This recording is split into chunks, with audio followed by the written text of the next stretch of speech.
I survived the end in Arc Raiders.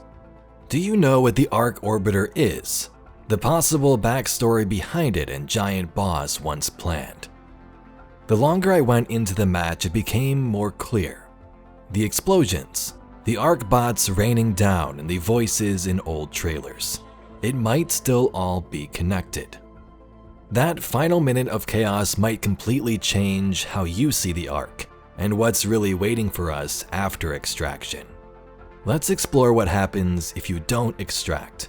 What exists beyond that time limit?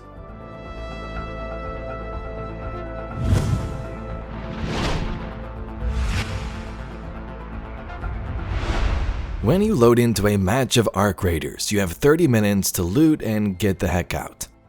This is both for gameplay purposes, throw you in a match, get some loot, get out and start fresh again with new experiences. But there's also some story reasons for this, and what it might lead to could get pretty crazy. The surface is crawling with Arc robot abominations, ones who are ruthless, and are there to eliminate any human threat they can find.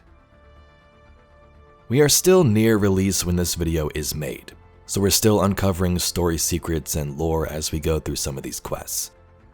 But as far as we know, the Arc were likely created by humans, and the robots either turned against their creators, maybe like an evil AI situation, or maybe even worse, the creators are still weaponizing their Arcs from off-world. As you play through the matches though, you may have noticed a couple of voice lines. Around 10 minutes, you'll get warnings that an Arc Orbiter is inbound. And around 5 minutes remaining, you begin to see explosions over the surface, which seem to be at an increasing rate. An Arc Orbiter is en route. The safe window is closing.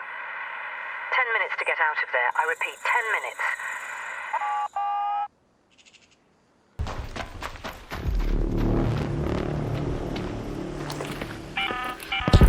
All Raiders, Arc on screen. 5 minutes left. Go find your way home. I repeat, 5 minutes.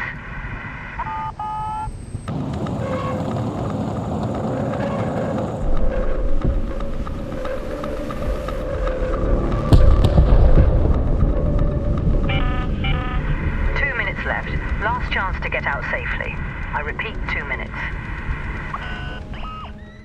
The Arc Orbiter is believed to be a ship in Earth's orbit that is responsible for launching these Arcs to the surface.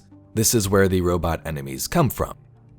Smaller bots crash down sent to sweep the area, and large constructs to cleanse the rust belt of any remaining life.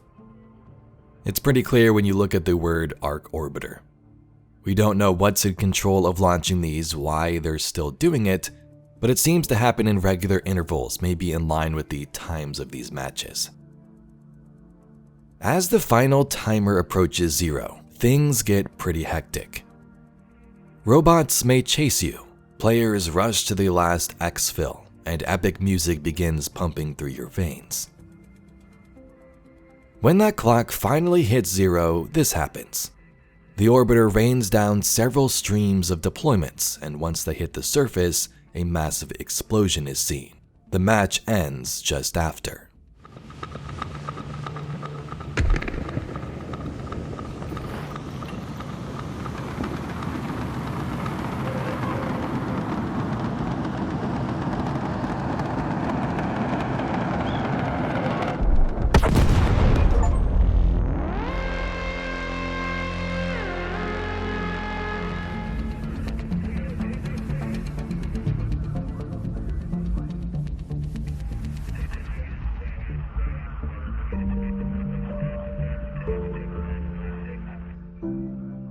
But the cool thing is, there is a way to survive this final orbiter explosion, and what the possible story implications here are very interesting. So if you are near an extraction lift and call the elevator before the explosion goes off, before that timer reaches 0, you should be safe. I sat in a match for 30 minutes, then snuck my way toward the elevator to make that final call. The first time I did this, I was running for my life against wasps and hornets. For some reason, I tried to outrun them instead of shooting, because I didn't want to alert another player if there was one by after waiting there for 30 minutes. But in the end, the arcs took me down anyway.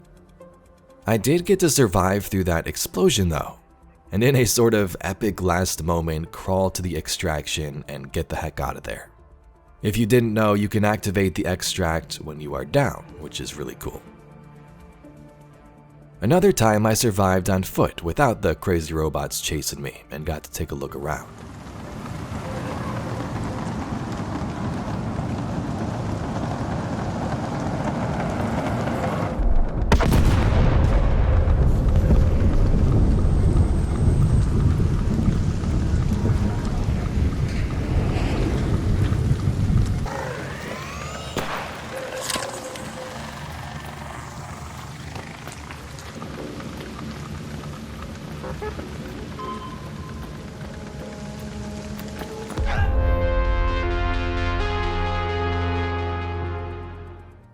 Now there's not much to do after the timer ends, at least for now. More info on this in a little bit. Calling that lift last moment is a safe measure, it seems. As long as you call it and as long as it's active, it gives you a route to return safely to Speranza.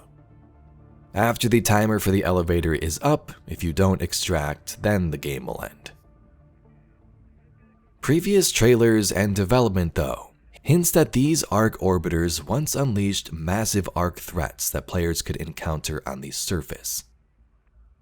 Imagine this in sort of like an endgame scenario. If you survived the orbiters, maybe increased arc enemies after the timer completes, there is a massive boss to fight, sort of incentivizing you to stay in raids or maybe even team up with other players in the end to defeat it, or betray them last second. The reveal trailer for the game back in 2021 shows us something intriguing. Now keep in mind, this was years ago, years before the game transformed into the extraction shooter it is now. They had a totally different concept at first. But at a certain point, we see the same type of explosions we see now in game going off, followed by this voice line. Confirmed impact. Baron is on the ground.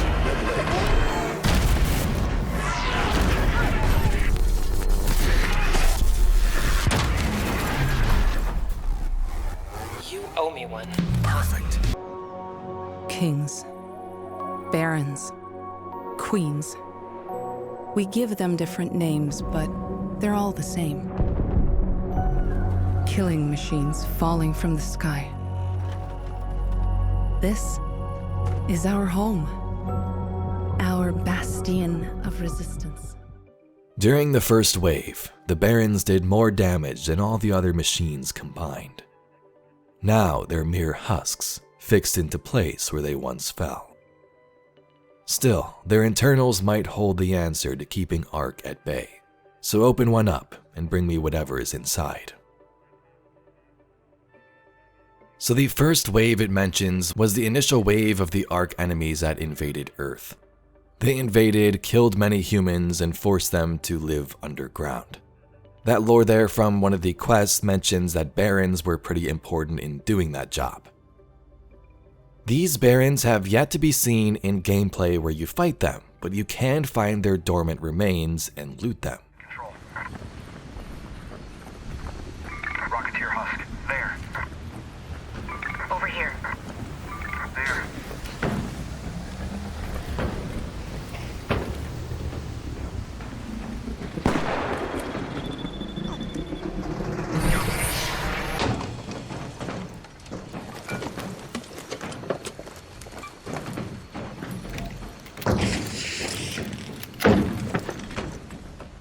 There are large arcs that we have yet to see, like the Baron.